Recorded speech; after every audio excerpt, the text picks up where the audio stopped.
Go. What's up, everybody? Welcome to another episode of 10K on the Bay, my journey to 10,000 live listings. Today is the Monday night Mastermind Call, where we go over a new topic that resellers face every week. Today's topic is, what would you do if you had a brand new full-time employee that started at your store starting on Monday? So we're going to start with Laura. Laura, if you had a, let's say, $15 to $20 hour employee, decent skills, they can do anything in your eBay business, what would you have them do for you in the 40-hour period? I would train to take pictures and to ship.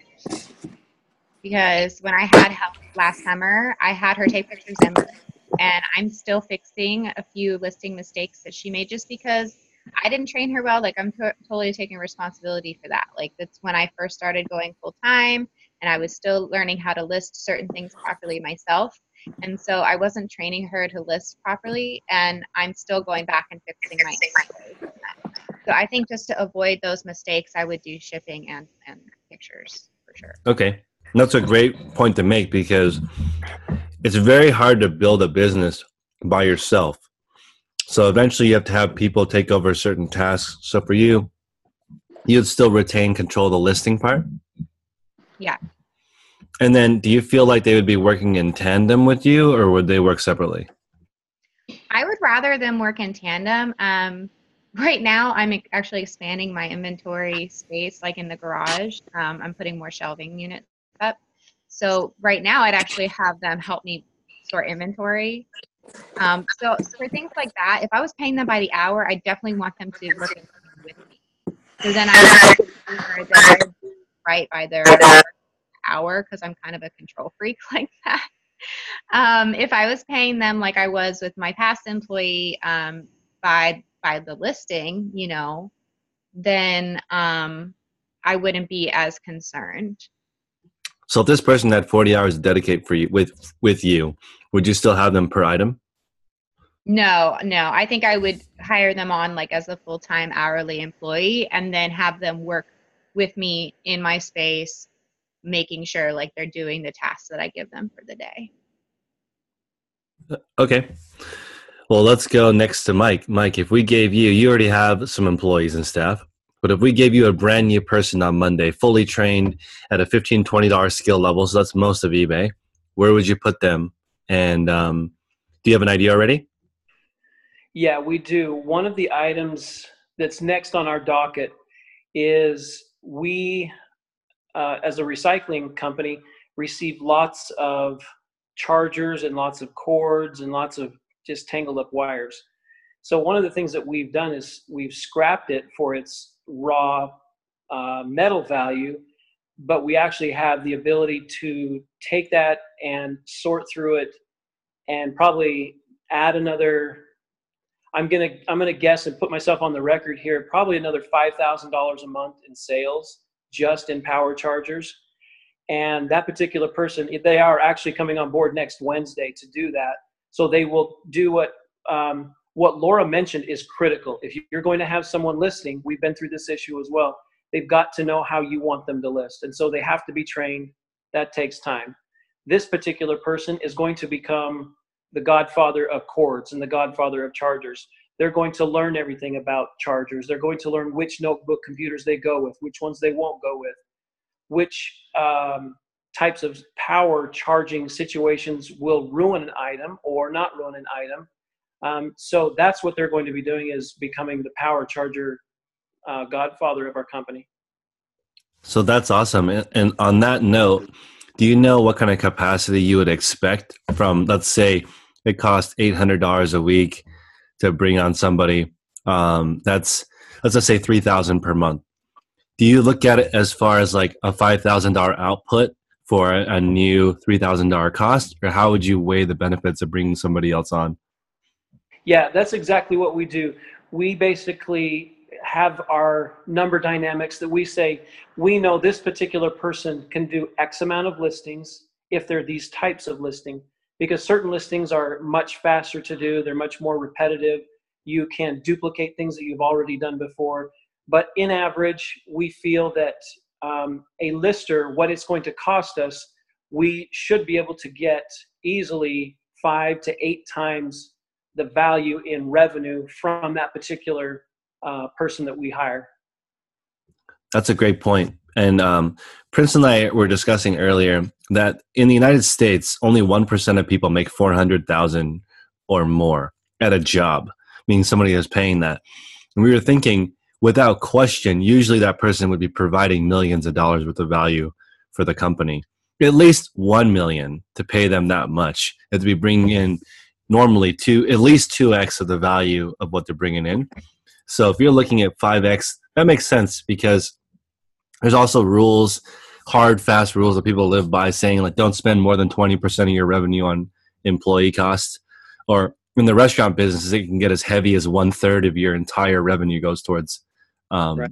employees. And then also in a restaurant, potentially every single one of your employees is stealing a little bit of food or time or skimming. It's very scary being a service type business when so many people handle the products and services, and you can eat it or drink it and you can't really track it like an inventory system.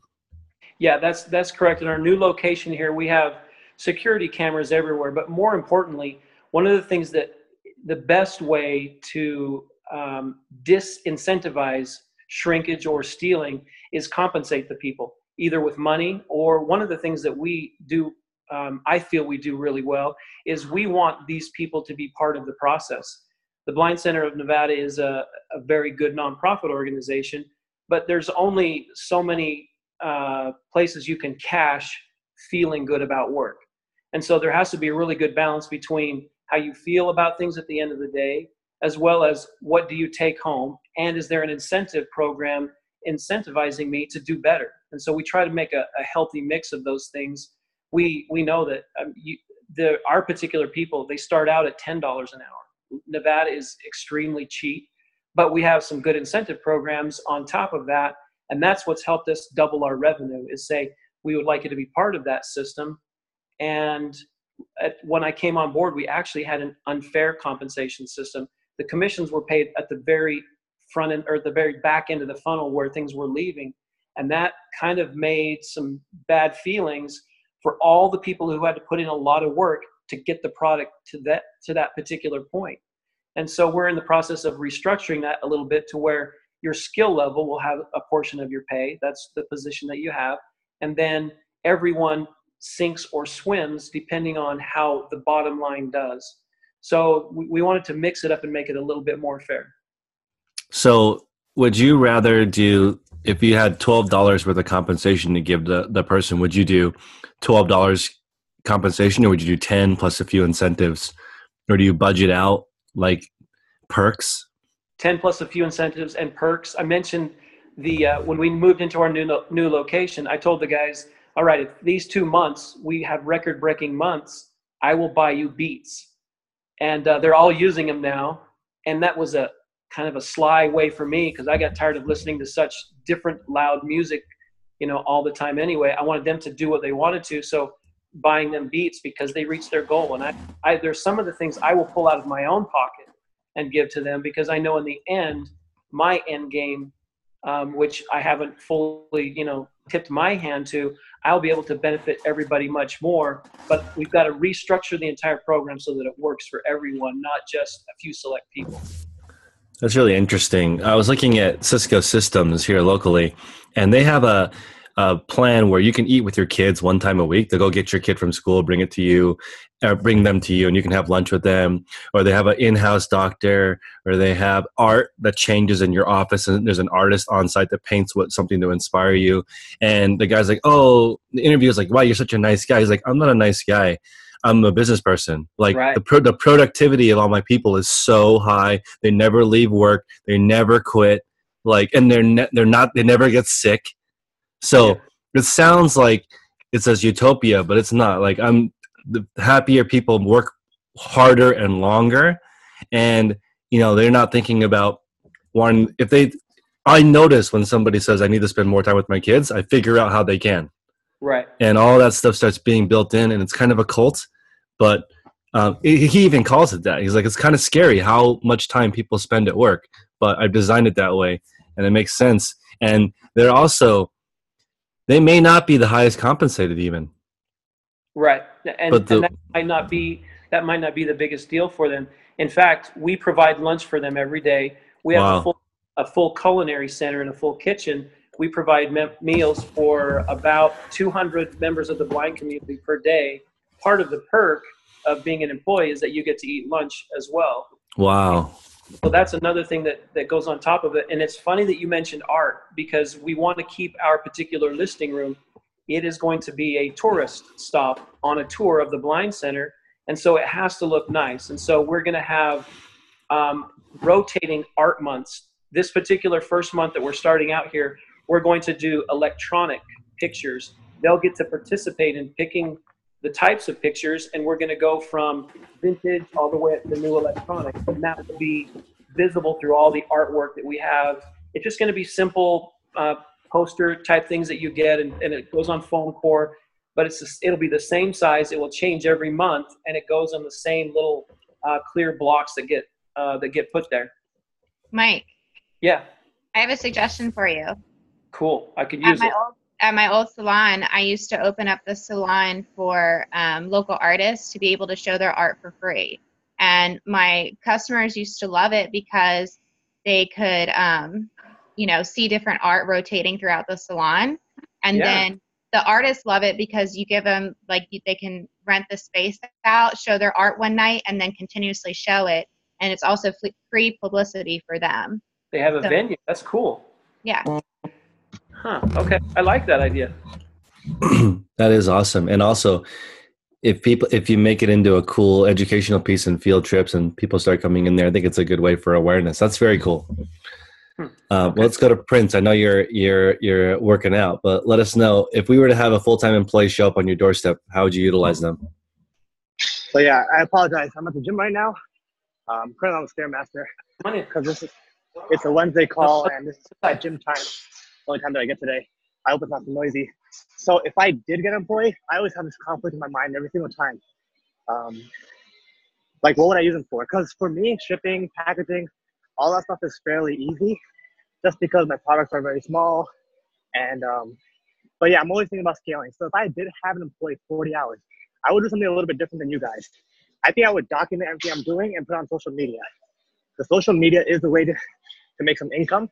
And a lot of people don't realize it because initially when you start, you don't make that much money. But as you scale and grow, it starts snowballing. Chris, I know you know a lot about this. So how is it for you on social media talking about eBay? Well, I think that it's important to realize that the consistency of content when you're building social media is the same as your store. You have to have a certain amount of things for people to consume. You look at different audiences when you're just starting. I treat my YouTube channel kind of like an eBay store. I want to stock it with things people will be interested in. And when people start buying more of it, I replenish those. For example, This call has been very useful for people. So I try to have one every week. I keep adding it to the call. Interviews are important. So that's bread and butter, quote, social media. But I definitely think that if you were to have somebody film you for 40 hours a week, your process, and then be public about it, you'd be under the scrutiny of the public eye immediately. And especially for me, having public things, people will tell you right away if they don't like it, what you can improve. It's crazy. That's another way to grow too. Think about it, being criticized all the time. I'm sure you get that all the time. So I'm definitely looking into it. It's just a little weird for me because my items are high ticket items. Even if I put cameras down, it's very easy to take it. So what would you guys do if in my position, in a small place, room, some home, all that kind of stuff? Well, I will suggest this. I was listening to an Olympic weightlifter, and he said that one of the reasons why he's so successful is he doesn't like to be embarrassed, and he's always on film. He's just because of the nature of being a gold medal athlete, there's always people following me. So I'm constantly posing. I'm trying to make each set the best set because the worst set is the set they're going to put on TV and say he doesn't know what he's doing. Look at his form. And I got to really just be on point the whole day because I'm on camera. So it's the standard of being TV ready has allowed me to stay being an Olympic athlete. So for you in a small area, I would suggest certain parts of your day are filmed. That's what I'm really kind of leaning towards getting a certain amount of videos done every week, like having them filmed and edited by a person. That way I could do what I'm doing, grow it, get better at it, also put it in public to help people with it, and it's also an additional source of income. So that's what I'm kind of leaning towards. I think a lot of people who do this should just document it anyways. You know, you don't have to hire someone, you can do it yourself. I think one thing I've noticed about you from knowing you for the past 6 months is that you put a lot more work. You're very productive versus busy. You know, like you stayed with me for a couple of weeks. We knocked out potentially months worth of work for normal people because we had pods of like, we set up little systems like, okay, we want to get X done in 2 hours and then try to do it. And if we can't do it, we give ourselves 3 hours the next time and try to condense it.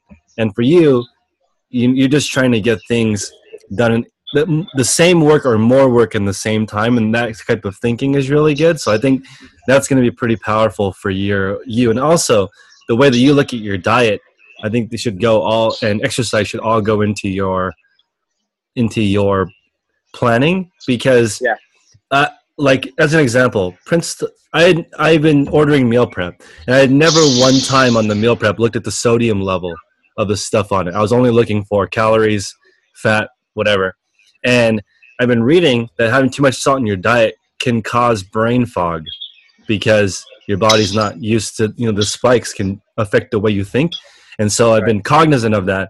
And I feel like my productivity has been much higher. It's more stable. And because my salt intake, I feel like there's no spikes. It's just regular. It's just more even. So that kind of stuff is, you never think about it. So if you post it into your, like for example, if there was a daily vlog of Prince and I saw you look at the label and you talk about what you're looking at, that's going to be useful. That's very true. And it helps a lot more than you think. You don't notice it. Like even right now, I do this 5 or 6 times a week. So I don't really know, what it does for me anymore. I just keep doing it because it works well for me. Like Chris, when I called you this morning, like 8 a.m., since then I've been working on a computer. I mean, either sitting down or standing up on my feet, which is just so bad for you. I got to the point where 4 o'clock, 5 o'clock Eastern time came around. I just couldn't do it anymore. That's why I came to the gym. I had to come to the gym so I could work another few hours and I get that. So it's one of those things like you have to do it all. I agree. You have to be able to take care of the machine. And I've always said, if you're going to do eBay, you need to learn the platform to become successful. And if you want to be more and more successful, health-wise, you've got to understand your body. You've got to know what types of foods interact with you, and you've got to know the too. Like you said, the value of sodium and where your limit is and the nice point where you need to stay. And that's crucial to understand that. I've raced bikes and played sports in college, and if you don't understand your body, you're not going to be able to perform as well. And it's the same way with your numbers in your business as well as physically. You know what you can do and when you need to break, because they call it going in the hole. When you see a bike racer, when they get to the point where they overtrain, and Prince knows this, if you overtrain, you're going to go into a hole, and now you're not going to be able to train hardly at all. You're going to be shut down because your body says, no, I'm going to force you to take a break. Yeah, there's a balance with everything. I know we're going off on a little bit of a tangent, but it all ties down to eBay and the business.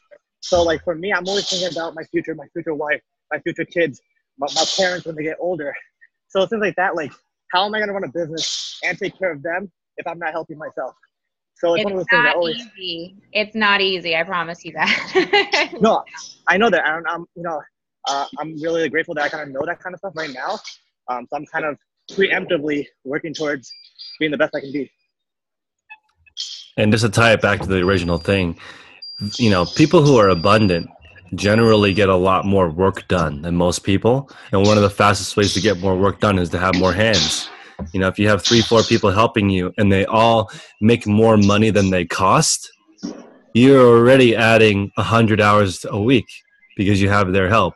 So that's, even because I've listened to a lot of rich people say young entrepreneurs struggle because they try to milk every single dime out of every employee. When for me, I'm expecting my employees to do the bare minimum.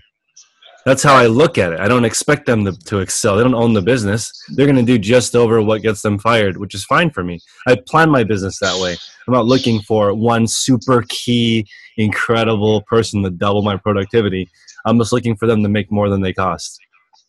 Right. You know? Same thing. Like when we were talking about eBay, we're like, why doesn't eBay open up a merch shop, or why don't they do this and that? Because the employees that are talking about it don't have any incentive to do it. You know, it's the CEO that has to make the decisions. So if he's not thinking about it, or if he doesn't see the value, then he's not going to do it. It's kind of the same thing. Like I think eBay they should go really, really far.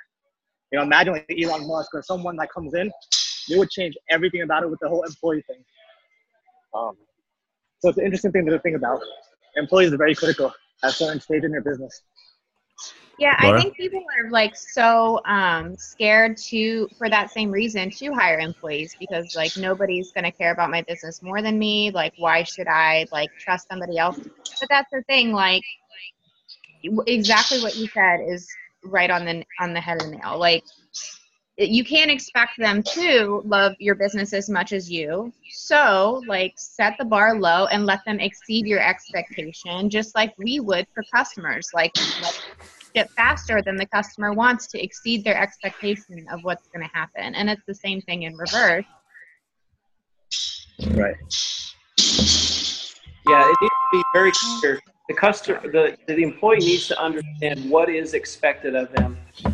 And I think like us and everyone else, if they are rewarded for taking a risk and not so worried about being punished for a failure, you're going to get a lot more out of them. I think a lot more employees produce a lot more and at a lot more effective rate when they feel like they're part of the process. They have a little bit of capability to risk with some reins to make sure that you don't bring the house down. But at the same time, if they feel like they're pigeonholed, you're just the next step in the ladder. Where if you want to stay productive, make it very easy to train. Our system, I call it get hit by a truck. Everything we do, nothing is a secret, because it is so difficult to scale and keep it simple. It's so difficult to do that. And so why try to hide anything or hold everything close to the chest of having it a secret? No, I am assuming everybody knows way more than me. I'm just good at setting up the structure. So I'm going to talk about a couple things, because I have an eBay assistant sort of that helps me with photography and etc.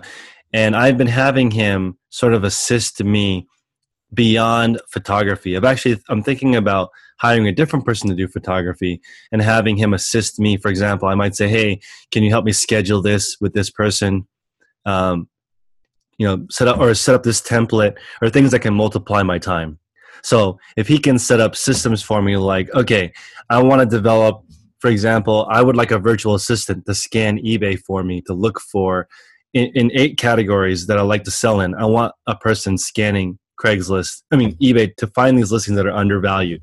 So I want to buy things that for $50 that I can sell for $100 or more, ideally $150. But I could say to my assistant with the 40 hours, can you help me write an ad?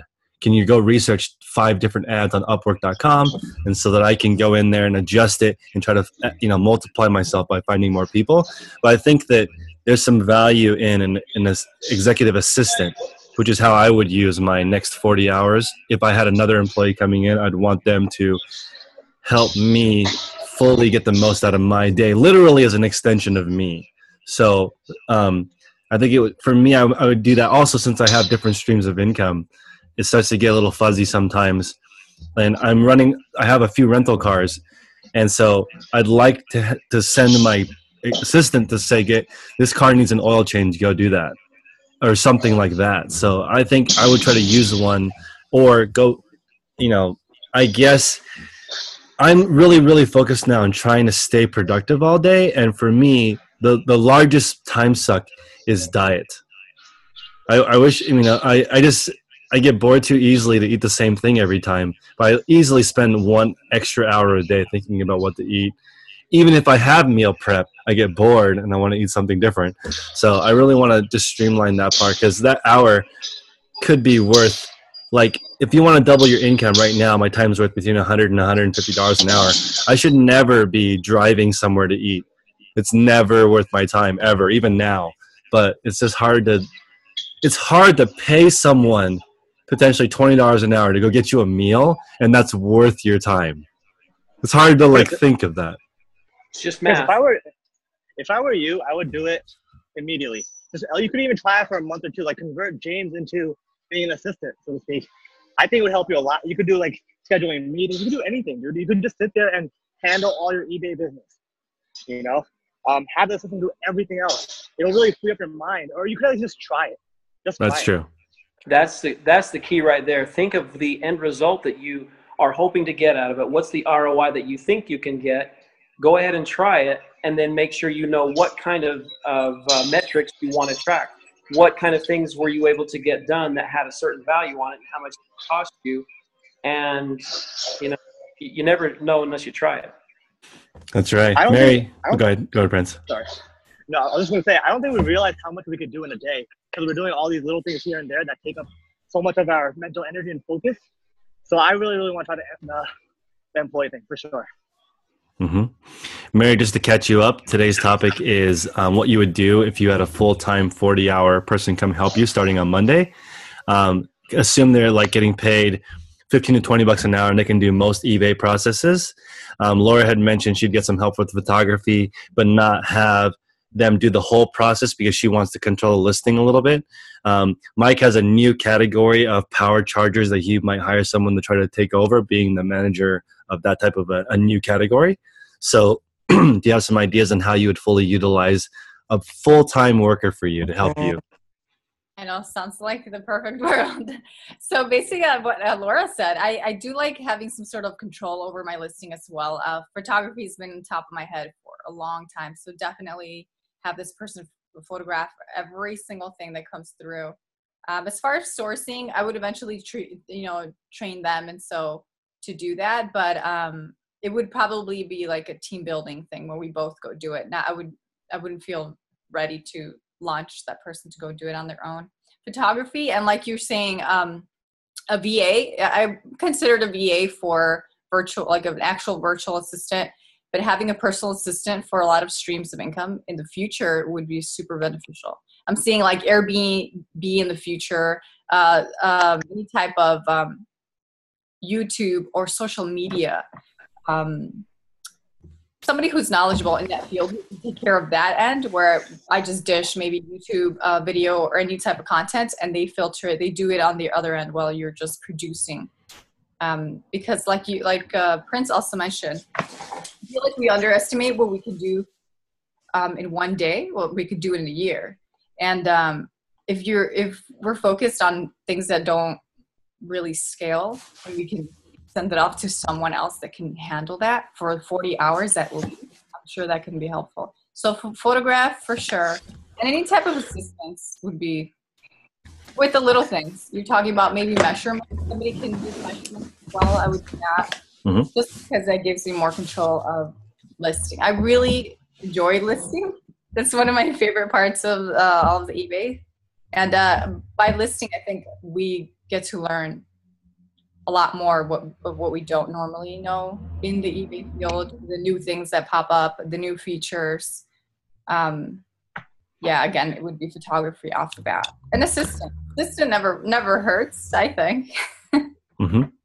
I think if I had a personal shopper, a cook, a housemaid, like all those things, like as a mom and as a wife and as a homemaker, I could have taken care of me. I could even focus more. I mean, obviously, I'd spend as much time with my kids as I possibly could. But when you run a home on top of a business, it's like both of them eat into each other on a regular basis. So there's an interesting point that I was just going to bring up. Is a person in my mastermind call in the morning that has staggered goals for that. So, for example, at 8,000 net, they were going to hire a full-time maid. So there's now a maid that comes in for, I think, either half an hour or 1 hour a day once they made 8,000. And so he's like, okay, thank you for getting me the 8,000. Now we're going to 10,000. And at 10,000, they're going to get a full-time gardener, right? So like, not full-time, but replace that task. So they're like, right now we're going to do everything. Eventually we're going to do nothing.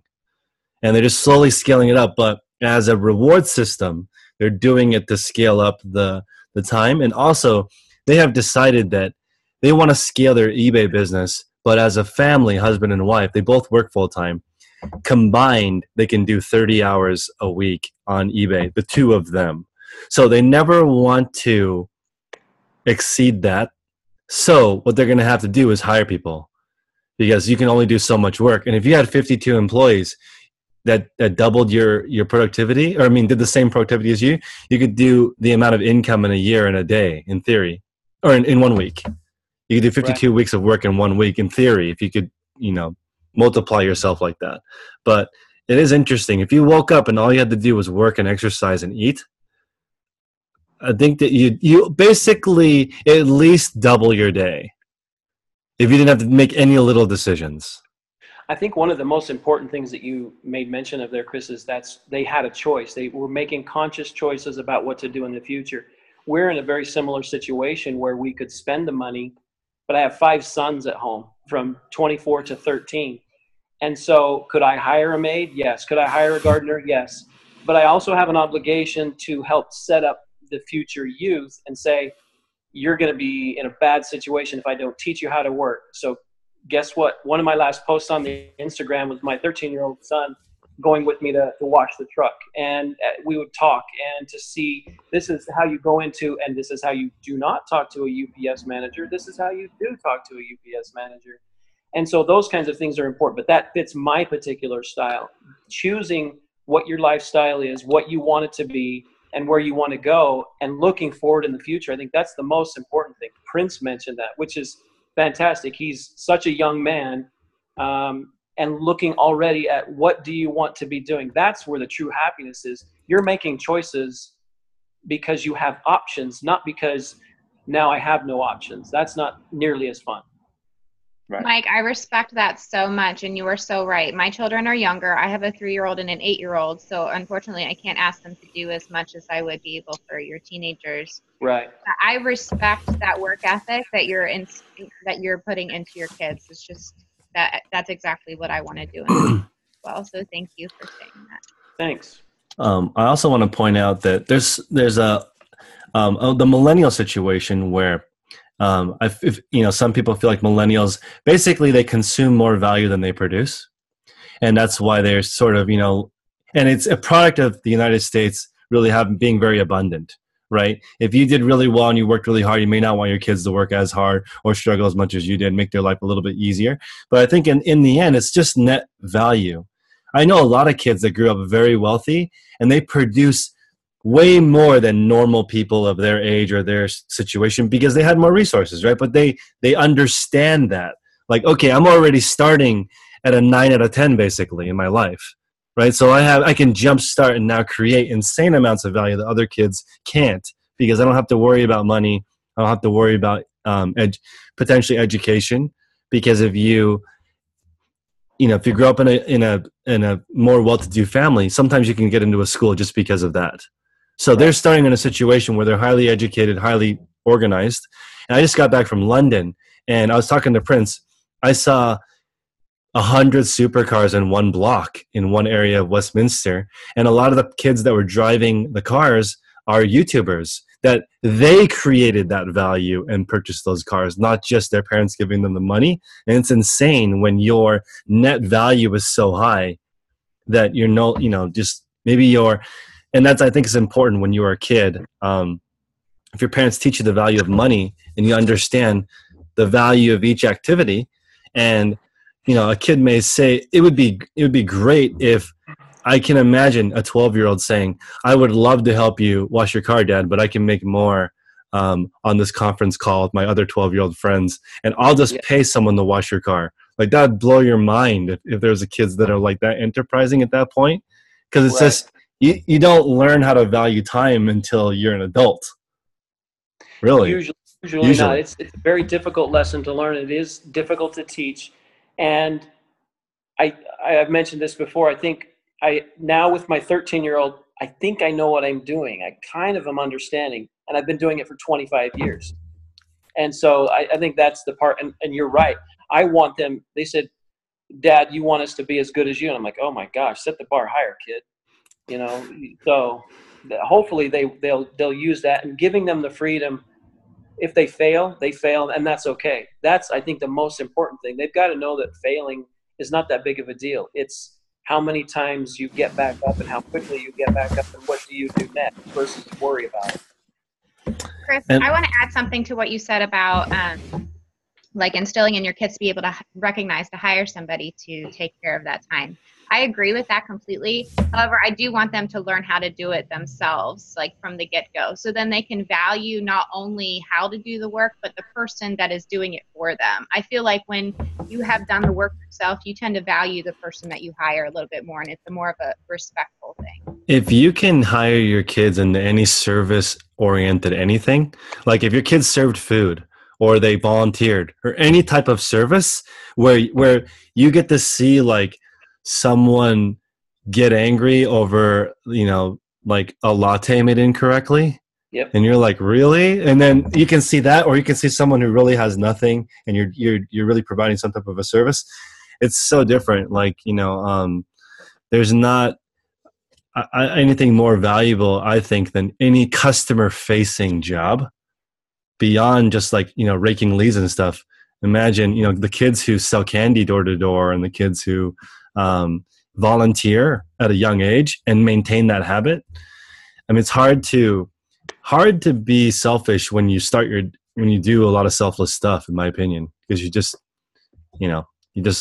or like the saying goes, like, I couldn't figure out why I had a problem with people that say I have enough money, and I'm good. For some reason that rubbed me the wrong way, and I couldn't figure it out until recently, which was like, okay, you have enough money, but does your impact have enough money? Right? Probably not. You can always have a larger impact. You can always do more things with more freedom. If you're good, maybe it's time to look outward because you're in a position where you actually can help people. It's so rare that most people are thinking about survival. You're beyond that. Maybe look outside because it's good. And where do you think you got that mindset from, Chris? What would you attribute it to? I think that when I see people that, I've been following the minimalist movement for a while, and this is where I think I saw it happening. People that don't need a lot of things, and then somebody said, I think people are mistaking being broke with being minimalist. Right? So it's like, you can't have a lot of things, so might as well just appreciate not having a lot of things.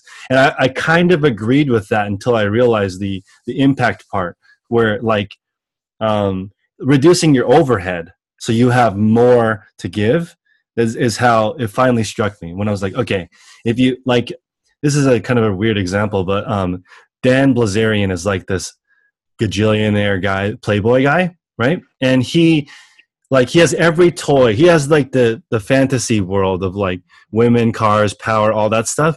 And I was watching one of his videos and he was explaining what it takes to maintain that type of lifestyle. Mm-hmm. It's literally 2 full-time people's position to pay bills, maintain like the capacity to maintain that kind of fake lifestyle is insane. It's like 80 hours a week to take care of all those toys and things, and versus like you could use that 80 hours for something else. So that's how, I don't know why it struck me, but I was just thinking on once you're good, all your resources can go outward.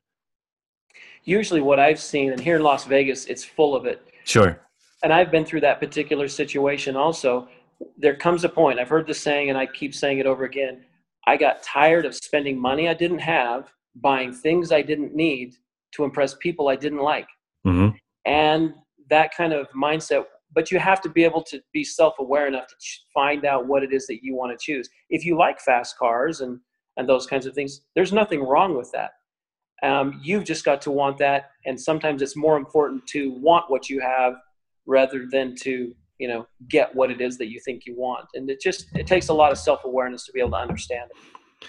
Yeah, and I think, Chris, as far as like the minimalist movement, what you were talking about, I think that people think that just because you have less that you should be cool with what you have. Like, I think I want to have less to have more of what's important, So like to me, having a financial stability, being debt free, being able to work at home, to spend time with my family more, like those are things that I want more of, and not like flashy car, because I'm not a car person. But if I was a car person, I can still be a minimalist and have a collection of cars, I think it's like being minimalist isn't about like having less. Well, I 100% agree with you. And I have a real world example of that. So when I sold the LFA for 419 grand to the guy, it was one of like 12 supercars he had. And he said he was very self-aware. He's like, I really only have time to work, drive cars, which I love, and do charity. I don't have any more time. That's literally 100% of my time. I can't, like, he's like, this is why I don't have any jewelry. I don't have a cell phone.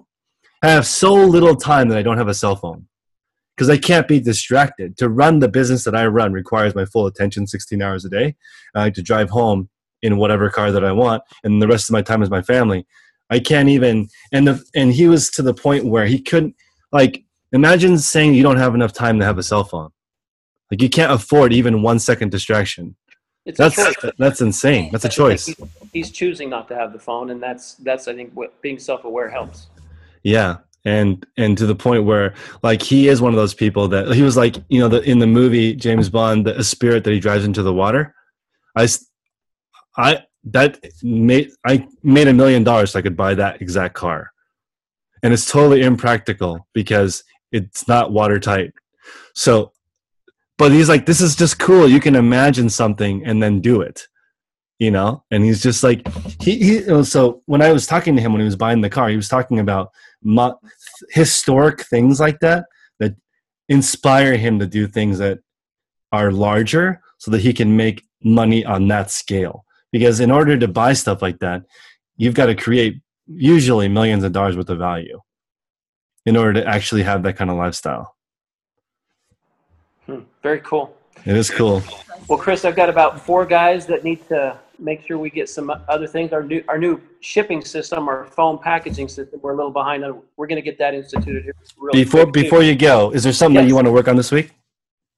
Working on this week, we are going to identify our current process, what those numbers are, what our future process is going to be, and just understanding and agreeing on what our metrics are going to be. What are we going to measure so that we can improve it?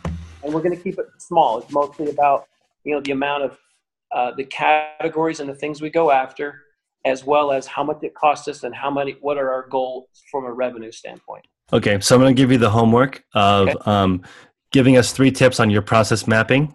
Okay. For next week. Great. And we'll see you next time at the normal time on Monday. That'd be perfect. Cool. Right. Laura, do you have to go? Yeah, I'm on my way to. Do you want to give us? Did we lose Laura? Maybe. She might be gone. Mary, do you want to go? What do you want to work on this week? Yeah, what I'm currently working on is just getting the taxes wrapped up, which is like stressful. Once that's out of the way, I don't have to deal with bookkeeping anymore. So bookkeeping is going to be out. I've been looking into private labeling for a couple weeks now. We're getting closer to a product. So we're reaching out to a couple of manufacturers. I think the goal for next week probably be our top priority to create a logo or have a name set down, which seems to be a big deal. I know branding is super important. So we need to get the brand name and logo completed soon before we start ordering. Okay, and I also want you to utilize the 100 people who are in this mastermind group to boost your sales. So everyone that wants to launch a private label, let us know, and we'll all buy one in in the right fashion so it doesn't look fake, and get it boosted onto the right sales ranking. Because from all the private label that I have seen, it looks like insider trading to me. People are launching inside of these private label groups, and everyone is buying their stuff, and they're instantly ranking, and they're doing the right thing so that the reviews look legitimate.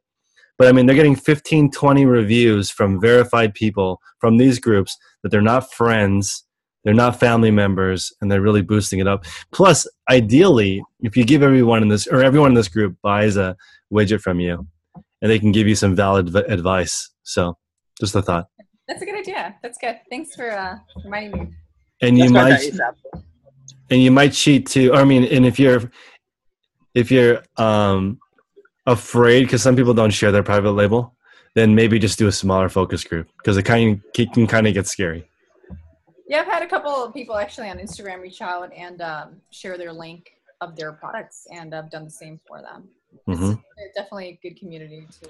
I think it's a little scary too. The busier the person you share it with, the more scary I think that they might be able to steal your idea. So look for people who are. You gotta have that abundance mentality. Yeah, agreed. So Prince, what do you want to work on this week? So I started that new eBay store. Yep. And I had a bright idea last night that I'll turn it into a drop shipping store. I think that one's going to be interesting. It's straight drop shipping? So, yeah, I want to do only drop shipping because you know how on if you do it on a regular account, you get dinged for the late shipment. Right. So I don't have to worry about shipment. I don't have to worry about getting top rated. So I'm going to create an entirely separate store. But I had some good drop ship items. I had to shut them all down. So I'm excited to do that. Yeah. Again, it's one of those stores that you can't share. Yeah, you can't share. Good luck. You can only share your rare and unique vintage item store. But yeah, that's just you going into the process of potentially replenishables. I definitely am going to add 1,000. I put drop shipping, but I really don't want to share that store at all.